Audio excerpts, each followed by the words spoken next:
Next, let's see what happens when Sarah leaves her hometown. Not Sarah, huh?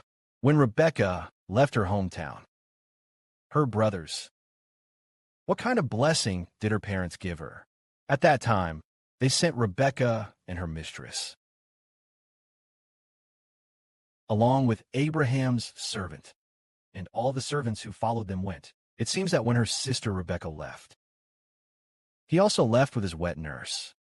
At this time, they wished Libby well, saying this, "Our sister, may you become the mother of thousands of 10,000s.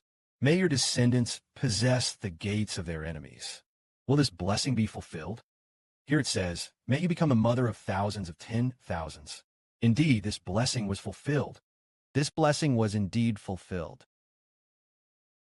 This blessing was fulfilled. Then, because of Rebekah, later, when it was 60 years old, wasn't it when Isaac was 60 years old?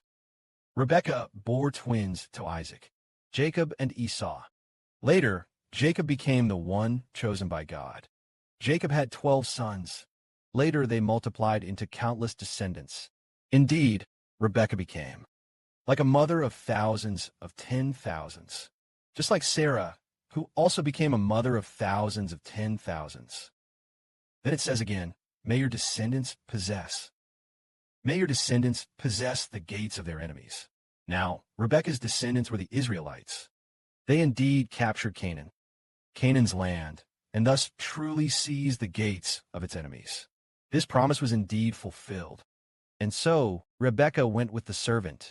They probably traveled for many days.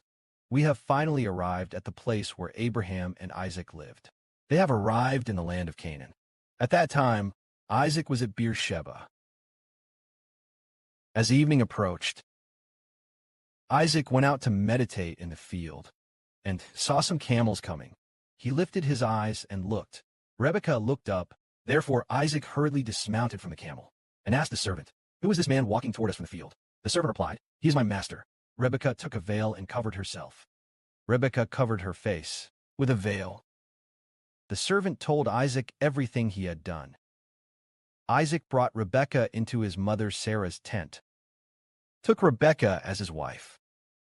And Rebekah, Isaac ever since his mother passed away, and only now found comfort. His mother had passed away 3 years earlier. Now, his mother had died 3 years ago. 3 years later, finally, after Isaac married his wife Rebekah, he began to find comfort. Now, let's look at the relationship between Rebekah and Isaac. They were actually relatives. Rebekah was related to Sarah as daughter-in-law, but Sarah had already passed away. Normally speaking, what does daughter-in-law mean here? Unexpectedly, the daughter-in-law was actually Sarah's own grandniece. Sarah is my great-aunt.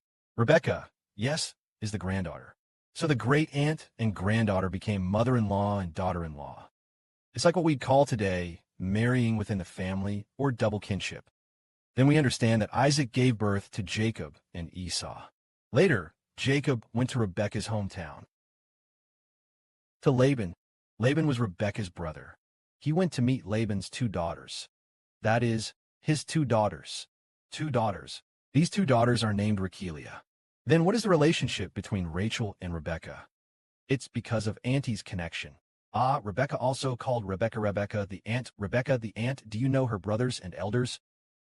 Aunt Rebekah eventually became mother-in-law Rebekah. This kind of relationship is truly amazing.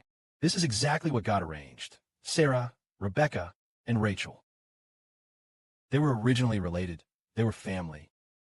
Now, if Sarah and Rebekah weren't in a mother-in-law/daughter-in-law relationship, Sarah and Rebekah were actually in a grandmother-granddaughter relationship. As for Rebekah and Rachel, if they weren't mother-in-law and daughter-in-law, then they would still be aunt and 2 children, 2 nieces. Who would have thought they were all connected through mother-in-law, daughter-in-law relationships? Glory be to the Father and the Lord, truly showing favor to Abraham's household. Whether it was Abraham leaving his homeland, even Abram's relatives treated him kindly, because he brought blessing to Abraham's entire household. Amen.